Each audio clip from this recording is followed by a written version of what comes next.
Oke, kita kembali mereview film. Di sini ada seorang pemuda yang dimasukkan di dalam penjara. Ketika sipir mengantarkan makanan, ia tidak terlihat oleh pemuda itu. Ia membuka pintu dan meninggalkan lingkaran. Ternyata tahanan itu berada di atas pintu.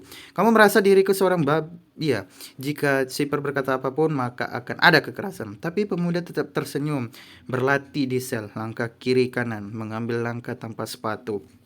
Keesokan harinya, sipir pun masih tidak melihat tahanan, tapi ia sudah terbiasa memain petak umpet dengan dia.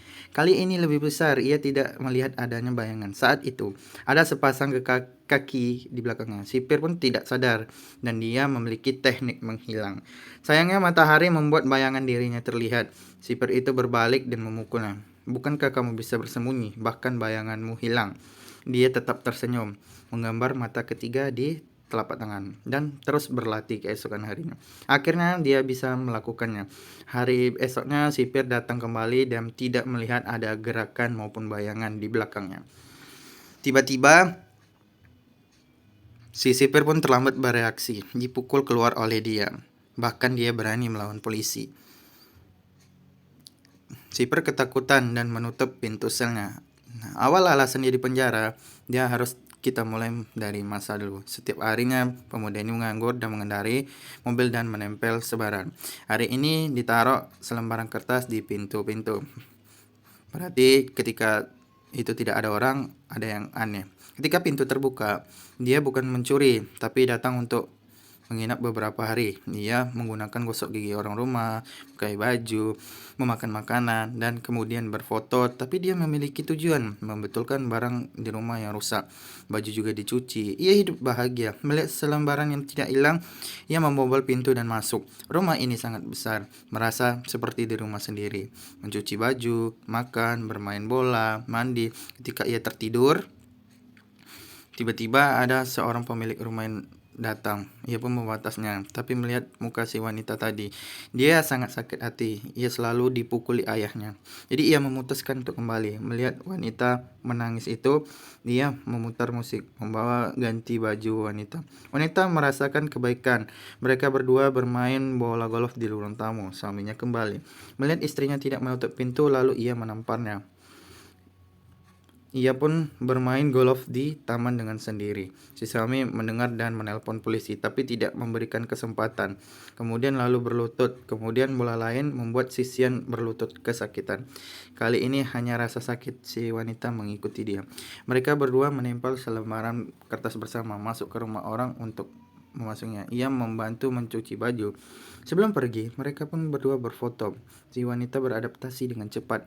Pergi ke rumah seorang petinju, ia mengambil foto dia. Malam harinya mereka pun tertidur. Pemilik rumah itu pun kembali melihat ada orang asing tidur di rumahnya. Lalu ia masuk dan menghajar mereka. Mereka kesulitan. Keesokan harinya, mereka menemukan satu rumah. Saat pintu dibuka, ia melihat orang terkapar di lantai. Ia menelpon orang rumah, tapi tidak ada yang menjawab. Mereka berdua mengurus orang tua itu. Mereka tinggal sendirian. Setelah hari yang menyenangkan, tidak tertahan lama, anak dari pria itu pun kembali. Melihat di rumahnya ada orang asing. Mereka membawa polisi, menemukan mayat yang mereka kubur. Setelah diselidiki, orang tua yang tadi meninggal karena kanker paru-paru dan rumah telah dimasuki dia sebelumnya. Tidak ada juga yang melaporkan. Dia seharusnya tidak dipenjara. Tapi Sisien membenci dia dan memanggil polisi. Mereka membuat si pemuda tercampak di jalanan. Kali ini dia pembalasan dendam dan mengarahkan bola ke arah pemuda hingga terkapar kesakitan. Tapi polisi masih melihatnya. Tapi sampai si Sisien puas dan mendekati dia yang sekarat. Kemudian dia mendorong polisi tersebut. Temannya langsung membantu. Karena polisi dia dijebloskan penjara. Tapi ini bukan perbuatan orang yang jantan. Oleh karena itu, di penjara dia juga tidak tinggal diam. Dia belajar golf. Saat temannya mengambil golfnya, ia bertengkar, membuat dirinya dikirim sel terpisah. Menenangkan diri, dia mulai memikirkan cara tembus pandang.